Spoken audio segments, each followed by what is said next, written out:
Hi, and welcome back to another episode of the History of Fan Anime.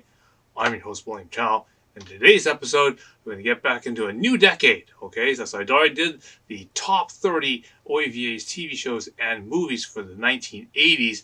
Now I'm going to do the same thing for the 1990s. Okay, so I'll start from 1990 and work all the way up to 1999 and go through each and all these significant titles from every single year and then build a big top 30 countdown. So again, this is going to take me a while. It took me almost 14 episodes to do it for 1980, and this one probably will be a lot longer because there's now the the new generation. Like my generation, started in the 80s, and of course we had to suffer through a lot of things. Like no translations and very hard distribution, with the VHS tapes and all that stuff. But now, in the 1990s, the anime companies started kicking in. So now there's basically a source that a lot of people can get certain types of animes and that kind of stuff.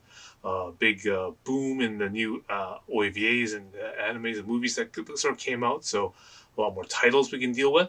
So it's going to be a little bit harder than the 80s just because of the sheer volume. But again, we'll go through it all, and it'll make this list of the top 30 titles for you. Okay, so before we begin, I want to remind everyone to go down below and click like and click subscribe. We know that any sort of comment that you can make will help the YouTube algorithm promote it and make it available to more people. All right, so anything that you do will be great. That's I don't ask for much, but again, if you could at least do that, then it will definitely help the YouTube algorithm. Thank you. And for those who like to support me financially, I do also have the super thanks button down below, as well as the links for the PayPal and the Patreon. Now, I've been building a lot to the Patreon recently. I've now put a lot of resources available to you people, as well as a lot of the content that is for the subscribers that I cannot put on YouTube because there's now a lot of topics that I'm now covering which are not allowed to be put on the YouTube. So all those things are now available to the members there. As well as I've also now put the my audiobooks available as in audio form and on video form as well. Those are also partially free to the Patreon members, so do check that out. Okay, and so for all the other new users that are on this channel, I've also compiled all the episodes of the History of Fan Anime into a large database sheet. And if you like to basically look at different episodes that are pertaining to certain topics, like maybe CDs or maybe art books or maybe the fan culture itself, like conventions and that kind of stuff, they're all put together in a book-like fashion and they're put into the spreadsheet. Again, the link is below, as well as other resources like the database sheets for the MyAnimeList of the 1980s, and of course the top 30 animes of the 1980s is also all available in spreadsheet form there. Link is below. I also want to mention that I've done some revamping recently of my own website. I've used AI to basically help rewrite and update and make the website easy for me to put the changes to it now. So I've done half the upgrades and that kind of stuff there. So I've started to put that up. One of the most important sections, or the newest sections that I've wanted to always revamp, was the old FAQ section. Back in the days of things like the GameFAQs.com and whatnot. They used to post up how to work at certain games and how to do different progress in different games. So again, I've had done that and put up some of the things that I've done and whatnot for that. So I've done the things that when I was doing playing Ascension, Dinner Live Beach Volleyball, Lane Greaser, and Pokemon Go, all that stuff I've also put on there. I've also put all the various different tips and sort of DIY stuff for things. When I went to basically build my own drum stand, how to do mods to the Alexi's drum set, bar and that kind of stuff.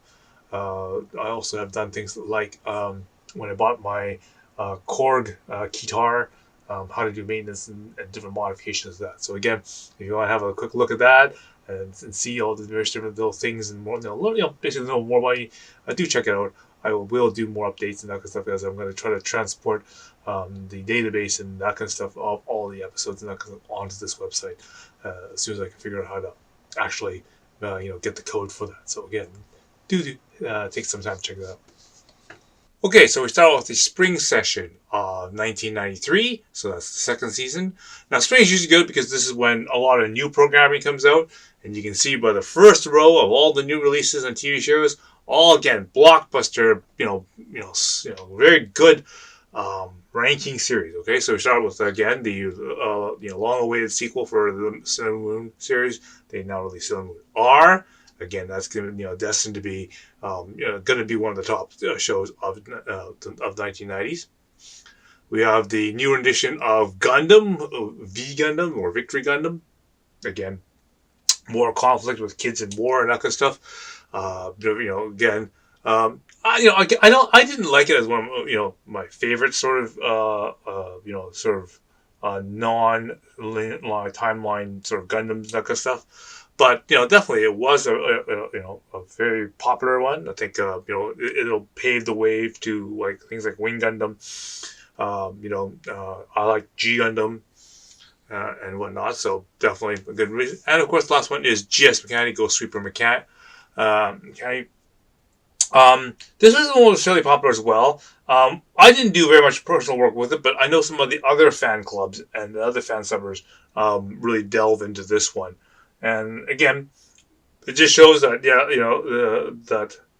with things like Orange Road, Maison Kaku, it shows that other new shows are good candidates for things that might work out really well in the North American market. And so that I know it took a long time for them to get that released. So some things that the other fan summer groups did pick on, but at the time of the great animation boom there, even up to the bust period, GS Mechanic was not available. So it was one of those things that they picked off the garbage pile after the bust that they finally got to get translations for that one.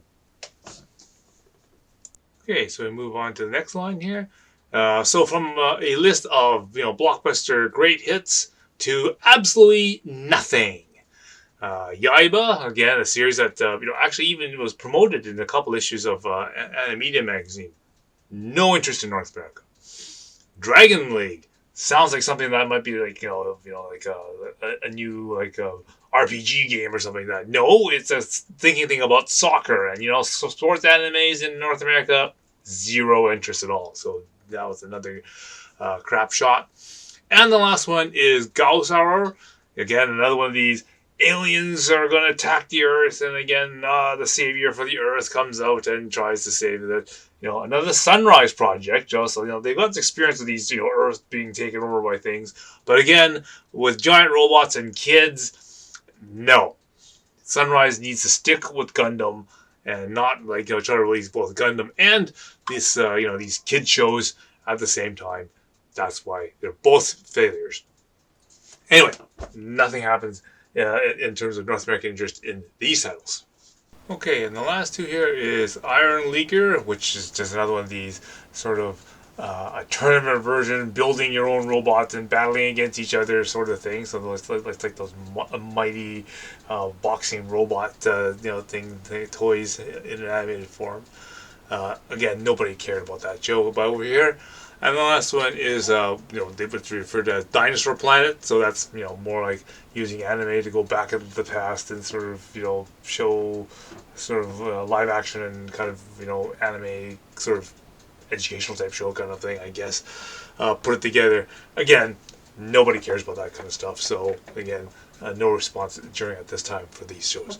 Okay, so that deals with all the new TV shows. Now we deal with all the old TV shows, and again, there's a lot of stuff that was coming out in 1993. Really big year. So again, if you want me to go over that, just check the previous episodes where I go over like them as news shows, all right? But yeah, we had Dragon Ball Z still continuing on, where they released Yu Yu Hakusho, very very popular series. All over the world, really, and that's still going. Irresponsible Captain Tyler, great series. I loved how we did the work on that one, and did the fan subs on that one. We are there's continuing on with Himi-chan's Ribbon, which again Daisuke took the role of doing the fan subs for this one, and again we did the same thing. We pre-done a lot of the episodes by doing the episodes off of um, uh, the TV version, because the TV version has the opening theme song with SMAP and stuff, right? So, you know, licensing and that kind of stuff made a change afterwards, like they did with Red Riding Cha Cha.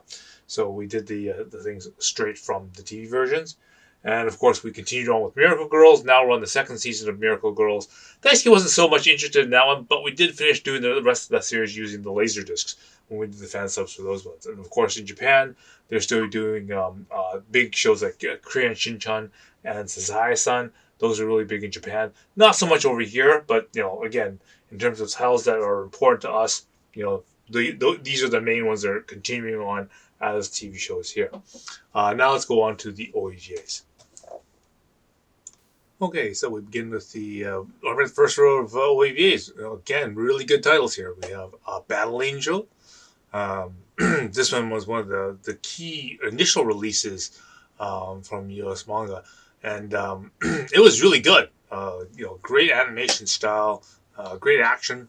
Okay, and it sort of makes it sort of a one works off the femme fatale. So a really good popular title that appeals to a large male audience, and that's what I think. Girls, guns, and gore, right? So that's the big sort of major three genres you need to touch in order to have really good influence. So again, good choice there.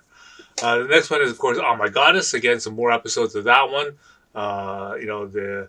This is one of the ones that sort of really plays off of that harem anime kind of thing. The goddess coming to the to the male protagonist here. So it's really kind of one of many nice animes that come out for that. So again, they'll come up with a lot of other shows like Tenshin Muyo, Love Hina, etc., etc. We're getting into that, but yeah, good, solid 5-episode OAVA, good animation, really good story. And again, another really popular OAVA for the 90s for sure. And the last one on this row is Bastard. Again, one of my personal favorites. The manga was great, and just the amount of cross between two, right? Because there's obviously serious moments where they're building the medieval type of storyline, spell casting and that kind of stuff, but flavor that with a lot of puns and just some joke moments. That was actually really cleverly done.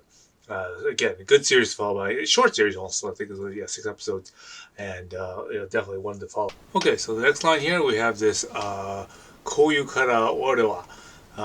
Again, this is like delinquents traveling from like place to place. It's kind of like the wandering golden boy or GTO thing kind of thing. And again, nobody over here cared about it, so it got ignored. Next one was Usha and Totora.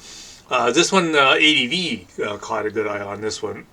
That's a pretty good short series for this 13 episodes.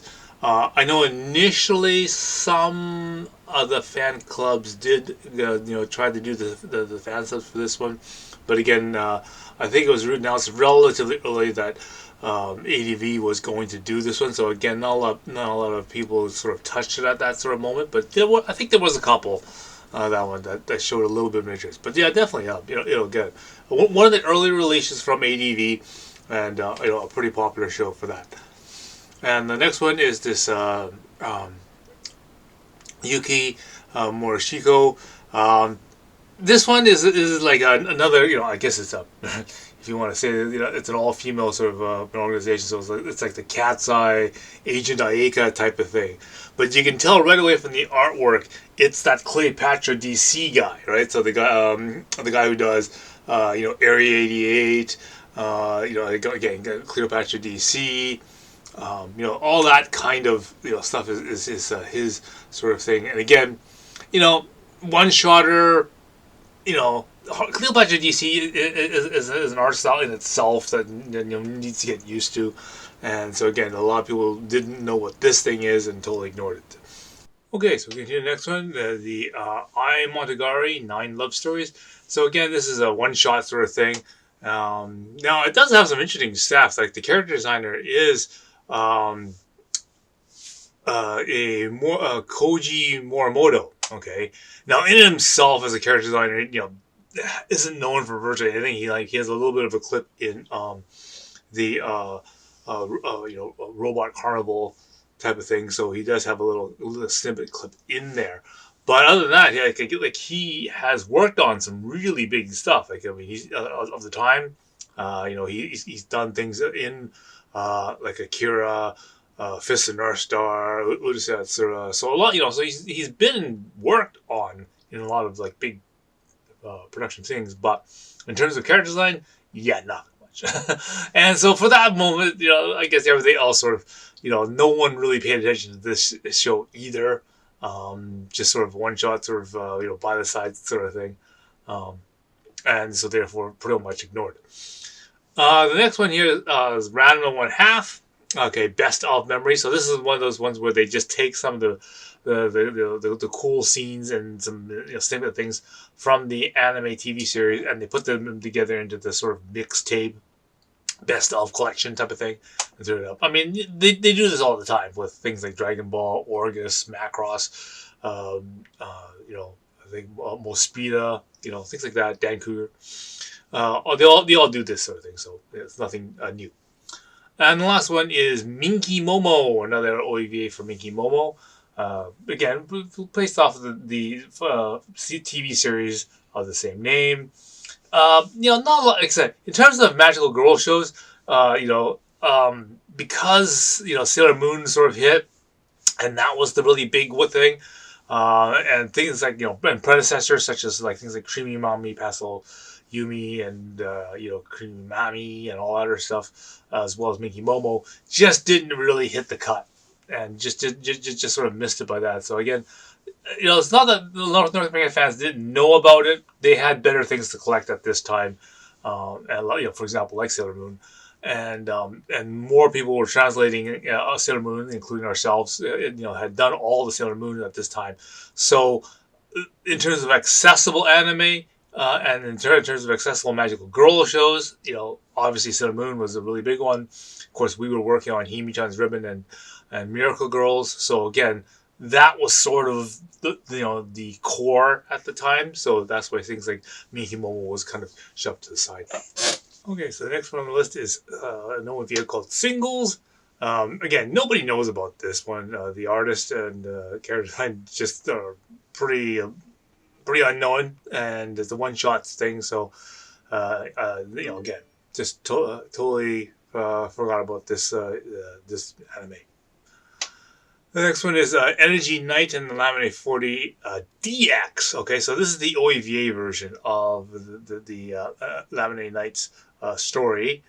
So again, after they've finished the first rendition of the Energy Nights, they made a second OEVAs to supplement it, so a little bit more to the story between Lamine and Milk, and they basically bring all the sisters back, add a little more skin, and there we go.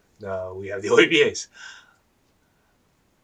And the last one is one called Fight. Now this is one of these sort of, for the most part, was a pretty unknown anime at the time, and then somewhere along in the 2000s, Media Blasters decides to pull this one out of the garbage can and release the DVD for this one. And again, one shot. It was pretty questionable how good this one was, and when a really almost third tier company picks up this for licensing, that they must have paid very little for it, or got totally scammed. But yeah, so they must have really went digging pretty deep in the garbage pile looking for this piece of tripe. But anyway, yeah, one shot, and it's probably isn't worth the time for it, but definitely that was one of the releases. Okay, and we continue on the list here. We have some pretty more forgettable OVAs here. Pops, Oshu Kaoru Haru, and the Nira Yokuden. Again, nobody knows what any of these ones are. Nibiru to Monogatari. Again, no one knows what this stuff is. So that pretty much finishes off all the OVAs for the 1993 spring season. Now let's go to the movies. Nice and short. Just a couple here. Okay, so right off the bat for the first movie, again, one of the key core titles of the 1990s, Ninja Scroll, Jubei. I know Manga Entertainment, really was on the ball when they, pick up good titles and that kind of stuff. And a lot of key people, when you ask them, what are some of the first animes you remember seeing, especially of this particular artist, right? First things are going to be things like Ninja Scroll, Demon City Shinjuku, Wicked City. This is exactly in that same line, and has all the the core penances that you have for the 3Gs, Girls Guns and Gore. It's the perfect mix for what the anime fans at this particular time wanted, and so here you go, one of the big movies of that time. The next one is a Dr. Slump movie. This is the sixth Dr. Slump movie that they made. Again, for us here in North America, no one really cares about it. I mean, I know it was a pretty big thing in Hong Kong and Taiwan and that kind of stuff, so that was great. So this is more of that kind of, for that sort of market. So, but again, over here, we never cared for it. And the last one is Mi-chan no Tenchira. That's Miki and Tenchira. Again, this is someone that nobody knows about. It is a historical sort of based on novel type of thing. Again, no interest in Japanese history and that kind of stuff at this particular time. Again, because no translation really. And there's so much better stuff. I mean, you're going to go for this or Ninja Scroll, right? I mean, obviously, so many people are going to be so much more interested in something like Ninja Scrolls than the Wicked Cities and the Hell City Shinjukus, right? So, definitely, no question there. So, yeah, that takes care of the movies, and we've got a couple more specials here. Okay, so on with the specials here are the programming ones. And we have one called Umi ga Kiru, or the translates as Ocean Waves. Now, when we did the subtitles for this particular one, actually, we used the title "I Can Hear This." I Can Hear the Sea. Okay, it stayed that way because Studio Ghibli never released this one on like the VHS and that kind of stuff. Even as it took them a while to actually get this into a set or in the collection for them to put it out commercially onto DVD. Long into the 2000s, right? So, the fan sub for I Can Hear the Sea, was around for a while. But very, very. I mean, Studio Ghibli, very popular studio to make a lot of these great, things that we've had, and they've kept on releasing really, really good stuff at this time. Again, I think Spirited Away wasn't so far away. They've done things like Nausicaa and Totoro and Laputa already at this particular time. So, a lot of people were expecting some good stuff with this one, and it was a nice show. The last one, and the next one after this is a special for Crayon Shin-chan. Again, if you're following this TV series, great. Again, we never had much translation and much interest here in North America for this stuff, but Crayon Shin-chan was a pretty popular thing in Japan. So.